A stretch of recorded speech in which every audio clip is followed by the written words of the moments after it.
Aliens భూమిపైకి వస్తుంటాయని ఇప్పటికే ఎన్నో కథనాలు వచ్చాయి. ఈ అంశాన్ని ఆధారం చేసుకుని ఎన్నో సినిమాలు కూడా వచ్చాయి. అమెరికాలో అయితే ఏకంగా ఏలియన్స్పై ప్రయోగాలు చేస్తున్నారని, అక్కడ కొన్ని ఏలియన్స్ను సైతం బంధించారని ఇలా ఎన్నో పుకార్లు షికార్లు చేస్తూనే ఉంటాయి.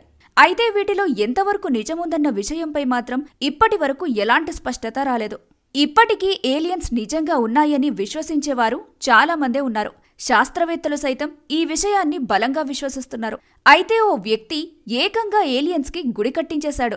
హీరోయిన్లకు గుడులు నిర్మించి పూజించేవారిలో ముందు వరుసలో ఉండే తమిళనాడులోని ఏలియన్కి కూడా గుడి నిర్మించడం విశేషం.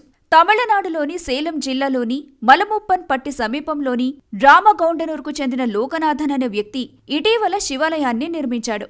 అందులో శివలింగంతో పాటు పక్కనే ఓ మండపంలో అగస్త్య మహర్షి, మరో మండపంలో గ్రహాంతరవాసి విగ్రహాలను ప్రతిష్ఠించాడు.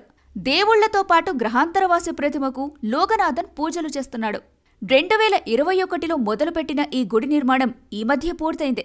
గుడిలో ఏలియన్ విగ్రహం ప్రతిష్ఠించడంతో ఈ వార్త నెట్టింట తెగ ట్రెండ్ అవుతుంది. ప్రపంచంలో ఇలా ఒక ఏలియన్ విగ్రహానికి పూజలు చేయడం ఇదే తొలిసారి.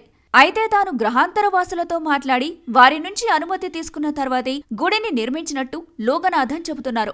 ప్రపంచంలో ప్రకృతి వైపరీత్యాలు పెరిగిపోతుండటంతో వాటిని అడ్డుకునే శక్తి గ్రహాంతరవాసులకుందని తాను నమ్ముతున్నానని అన్నారు.